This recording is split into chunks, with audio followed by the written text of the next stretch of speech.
Bismillahirrahmanirrahim. Assalamualaikum warahmatullahi wabarakatuh. Halo teman-teman semuanya, apa kabar? Bertemu lagi dengan saya Dodi Ferdiansyah. Semoga kita semua dalam keadaan sehat terus ya. Dan di video kali ini, saya akan berbagi informasi kepada teman-teman tentang pekerjaan-pekerjaan yang ada di luar sana yang berhubungan dengan cyber security. Nah, ini banyak teman-teman kita yang bertanya via DM ya, Instagram saya, tentang peluang-peluang pekerjaan yang ada di luar sana. Jadi teman-teman jangan takut ya, kalau ingin terjun ke dunia cyber security, takut nggak ada kerjaan. Sebenarnya banyak banget kok pekerjaannya. Tapi ada syarat dan ketentuan berlaku ya. Nah, ini akan kita bahas di video kali ini. Yuk, kita bahas. Bekerja di bidang cyber security. Siapa sih yang nggak mau? Sangat menarik loh bekerja di bidang itu. Jadi kalau teman-teman tertarik, sebenarnya masih belum telat kok untuk belajar dari sekarang. Cuman memang kalau kita bicara persentase dari kebutuhan pekerjaan di bidang cyber security dengan bidang, ambillah contoh misalkan pemrograman, di luar sana masih banyak yang membutuhkan tentang pemrograman. Tapi dari satu sisi yang membutuhkan tentang cyber security ini juga banyak. Tapi tidak semua orang yang capable yang bisa bekerja di bidang cyber security. Nah, di video kali ini kita akan bahas kira-kira pekerjaan-pekerjaan apa saja nih yang akan berhubungan dengan cyber security. Nah, di sini saya akan sebutkan 10 pekerjaan yang bergerak di bidang cyber security. Kemudian dari 10 ini saya akan bagi menjadi 2 bagian. Pekerjaan dari sisi entry level atau bagi pemula dan juga pekerjaan cyber security bagi mid level dan advance-nya. Nah, sekarang kita masuk ke bagian pertama, yaitu pekerjaan bagi pemula di bidang cyber security. Pekerjaan-pekerjaan pemula di bidang cyber security ini biasanya ada 4. Ya. Yang pertama, kita sebut ada yang namanya Information Security Analyst. Tugas dari Information Security Analyst ini adalah untuk membantu melindungi komputer dan juga jaringan di dalam perusahaan atau organisasi di mana tempat kita bekerja. Contoh pekerjaan yang dilakukan di sini misalkan melakukan monitoring jaringan, kemudian melakukan investigasi, dokumentasi, sampai dengan melakukan reporting terhadap security breach yang terjadi pada perusahaan, kemudian juga melakukan penelitian-penelitian terhadap tren-tren IT security saat ini, kemudian membantu para pengguna komputer atau staf-staf di perusahaan yang berhubungan dengan security, sampai dengan membantu membuat atau mengembangkan strategi keamanan yang akan diterapkan di dalam perusahaan. Nah, jadi kalau kita bicara dari sisi pekerjaan, Information Security Analyst ini sangat umum sih. Jadi banyak banget nih perusahaan-perusahaan yang buka lowongan tentang Information Security Analyst untuk para fresh graduate. Nah, sebagai pegangan buat teman-teman, untuk mencapai pekerjaan sebagai Information Security Analyst ini, ada beberapa sertifikasi yang harus kita pegang. Beberapa sertifikasi di sini misalkan kayak CompTIA Security Plus, atau GIAC Certified Intrusion Analyst, atau bisa juga GIAC Certified Incident Handler. Atau misalkan kalau teman-teman ingin mencoba pekerjaan ini, biasanya kita akan berangkat dari network atau sistem administrator dulu di perusahaan. Jadi kalau teman-teman sekarang sudah bekerja di bidang network dan sistem administrator, nah teman-teman bisa loncat tuh atau naik untuk menjadi Information Security Analyst. Tapi dengan catatan, kemampuan atau skill teman-teman harus sudah mendukung dan juga minimal harus mempunyai sertifikat-sertifikat yang sudah saya sebutkan tadi. Kemudian pekerjaan yang kedua ada yang namanya Information Security Specialist. Nah, dari namanya mungkin teman-teman sudah tahu ya. Jadi, ini adalah level up-nya dari Information Security Analyst. Untuk bekerja sebagai Information Security Specialist, teman-teman harus punya basic tentang jaringan, IT support, dan juga sistem engineering. Kalau secara perannya sih, ya hampir sama ya kayak yang analis tadi, tapi kita akan menjadi seseorang yang berperan penting di dalam perusahaan dan juga bagaimana kita bisa melindungi, juga memastikan data yang ada di dalam perusahaan itu harus tetap aman. Tapi ada beberapa tambahan lagi nih tugas-tugas dari Information Security Specialist. Misalkan, teman-teman harus bisa melakukan pengujian dan juga maintenance dari firewall, antivirus, dan lain-lainnya. Kemudian juga bisa mengimplementasi security training untuk para staff, para pegawai, atau para pengguna yang ada di dalam organisasi kita. Kemudian juga kita sudah bicara research ya, atau penelitian tentang risiko-risiko keamanan yang baru. Dan ini teman-teman harus punya kemampuan untuk belajar lagi ya, belajar tentang tren-tren security yang baru seperti apa.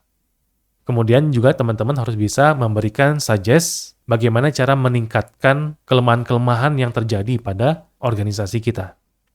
Untuk pegangan sertifikasi yang dapat mendukung di pekerjaan ini, ada beberapa juga, termasuk kita masih menggunakan CompTIA Security Plus. Kemudian teman-teman juga bisa mengambil sertifikasi System Security Certified Practitioner atau SSCP. Bisa juga mengambil sertifikasi GIAC Security Essential. Nah, ini kurang lebih informasi pekerjaan yang nomor 2. Kemudian pekerjaan nomor 3 ada yang disebut dengan Digital Forensic Examiner. Biasanya teman-teman yang ingin bekerja di bidang Digital Forensic Examiner ini, teman-teman harus mempunyai kemampuan-kemampuan pendukung seperti IT support dan juga risk analyst. Nah, bagi teman-teman yang senang atau punya jiwa detektif ya, atau senang memecahkan masalah, riddle, atau menyelesaikan puzzle-puzzle. Nah, ini pekerjaan ini cocok buat teman-teman. Nah, tugas-tugas dari Digital Forensic Examiner ini apa aja sih, Pak? Ada beberapa ya. Yang pertama tugasnya adalah mengumpulkan dan juga menganalisis bukti-bukti digital yang terjadi di dalam perusahaan kita. Kemudian juga merecovery data kalau misalkan terjadi penghapusan ataupun kerusakan pada media penyimpanan. Kemudian tugas berikutnya melakukan dokumentasi terhadap proses-proses pengumpulan data, biasanya dalam bentuk COC ya, atau Chain of Custody. Kemudian membantu pihak hukum untuk melakukan investigasi kejahatan, terutama di kejahatan cyber ya. Sampai dengan teman-teman harus bisa menjadi saksi ahli kalau misalkan ada kejahatan yang terjadi di dalam pengadilan. Nah, ini adalah tugas-tugas yang harus teman-teman kuasai. Kemudian, untuk mendukung pekerjaan ini, teman-teman harus mempunyai beberapa sertifikasi juga nih. Contoh misalkan GIAC, Certified Forensic Analyst. Kemudian ada juga NCASE Certified Examiner. Atau bisa juga ngambil sertifikasi Access Data Certified Examiner. Nah, ini beberapa sertifikasi yang bisa membantu teman-teman untuk mencapai pekerjaan seperti ini.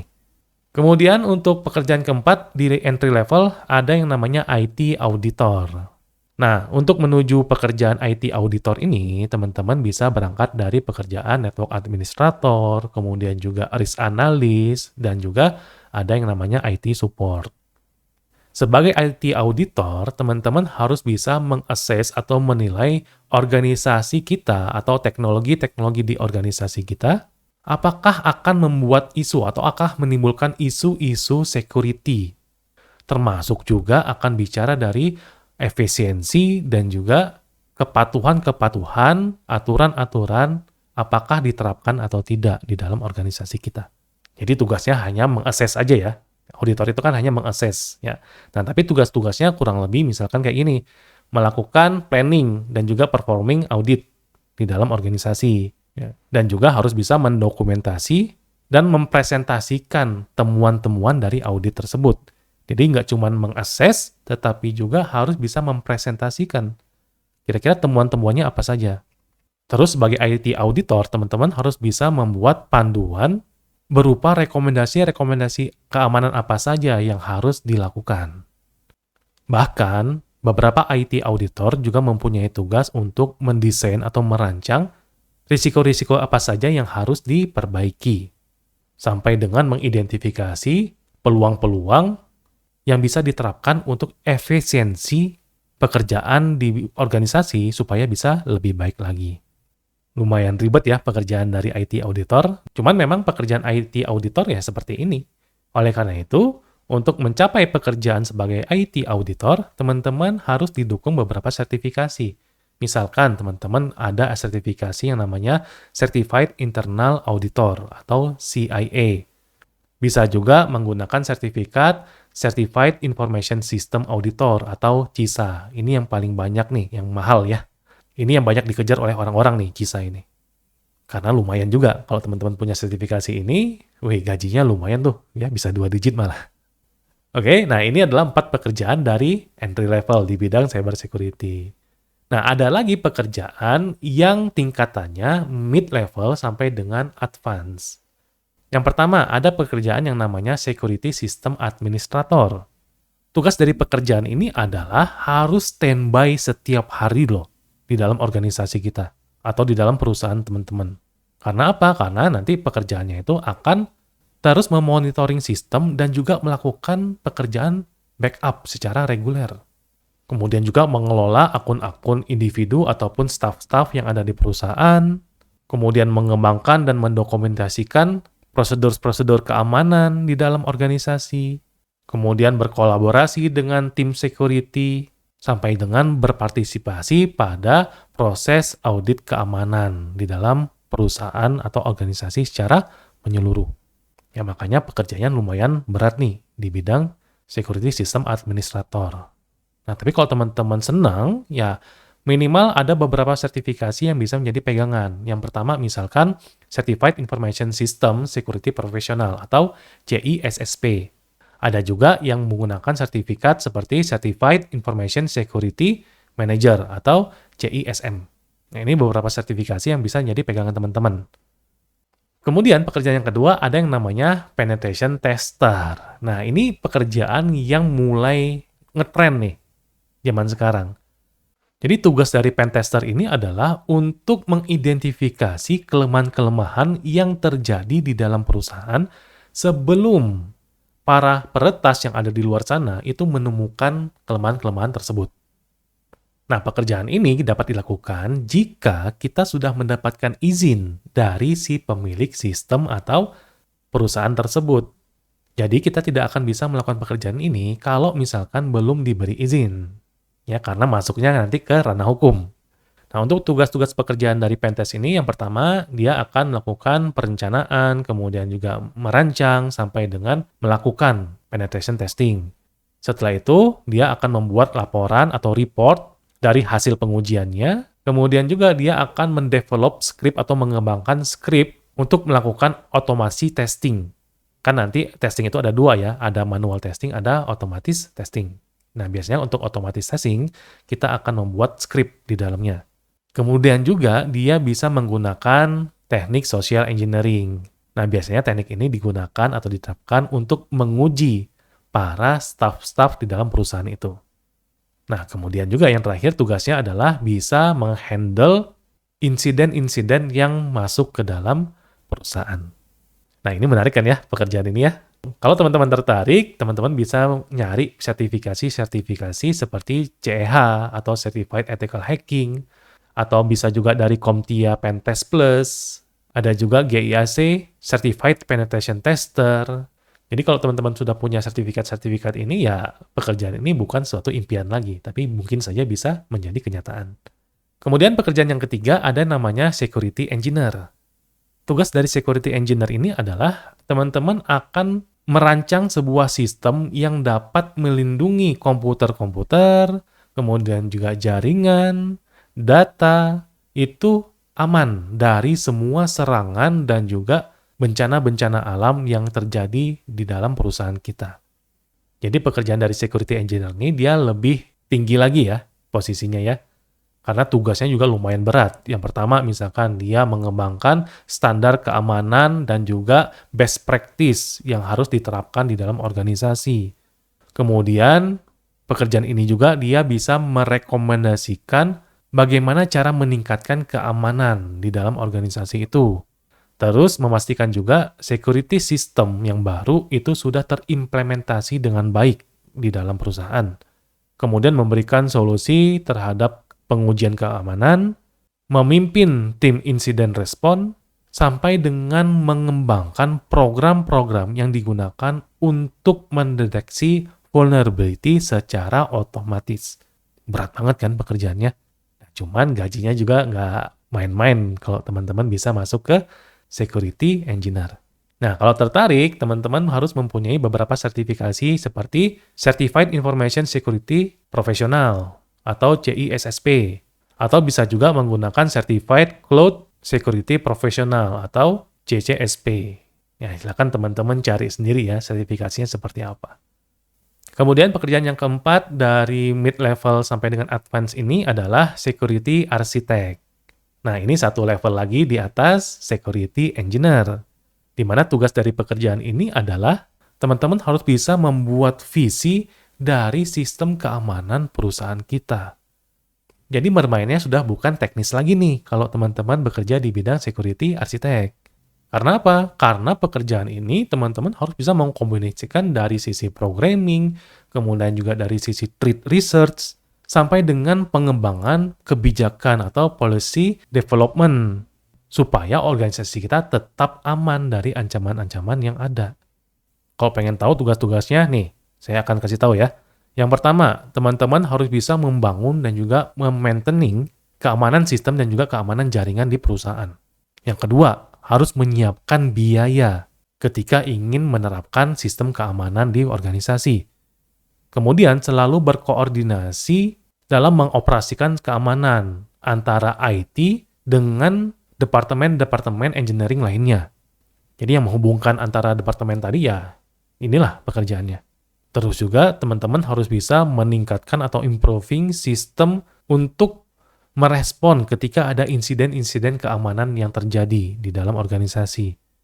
Sampai dengan teman-teman harus bisa memberikan pelatihan ketika ada pelanggaran-pelanggaran keamanan yang masuk ke dalam organisasi kita. Gimana? Berat kan pekerjaannya? Tapi pekerjaan ini ada kok di luar sana. Dan gajinya memang nggak main-main. Kalau teman-teman mempunyai mimpi untuk menjadi security architect, minimal teman-teman harus mempunyai beberapa sertifikasi pendukung.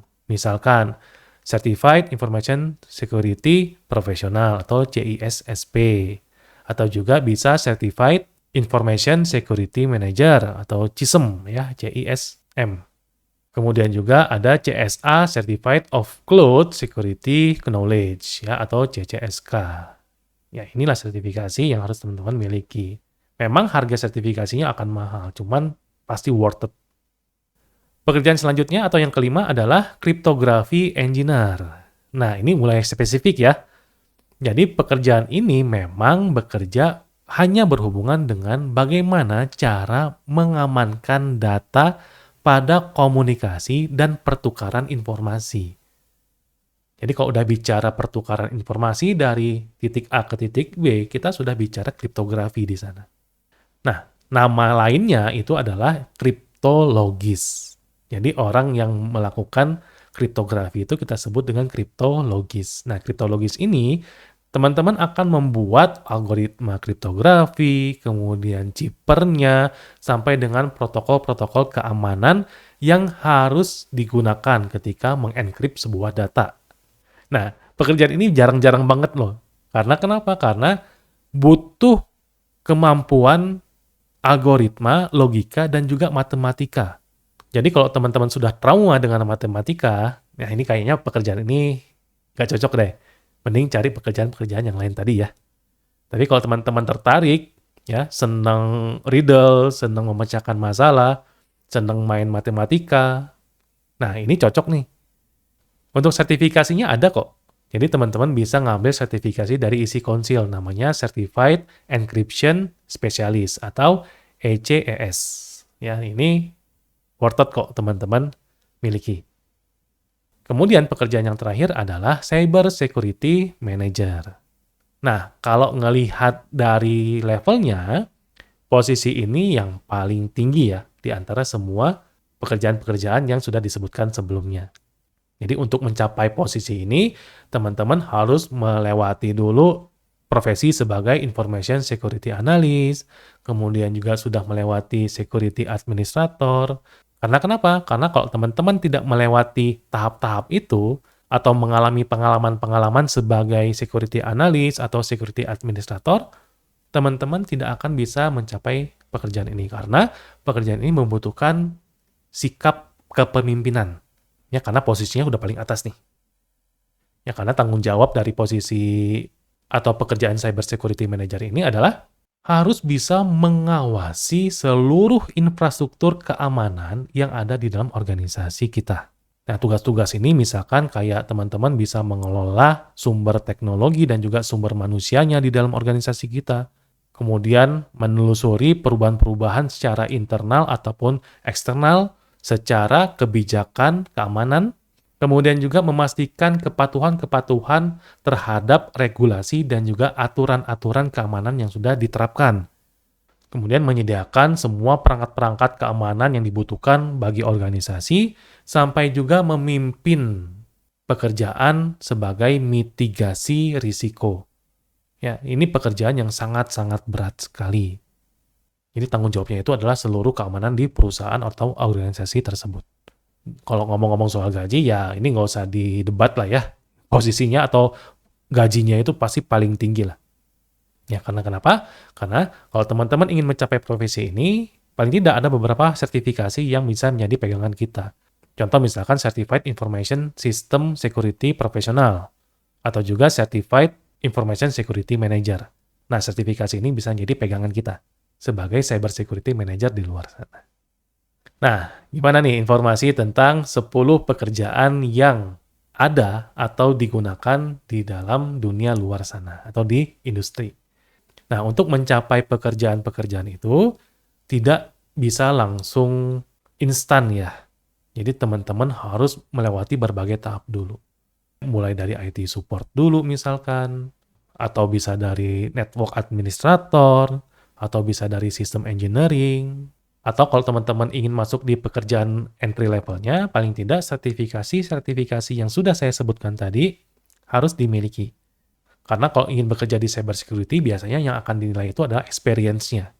Karena kalau tanpa experience, teman-teman akan susah untuk diterima di perusahaan-perusahaan. Jadi nggak ada salahnya untuk mulai dari nol dulu ya.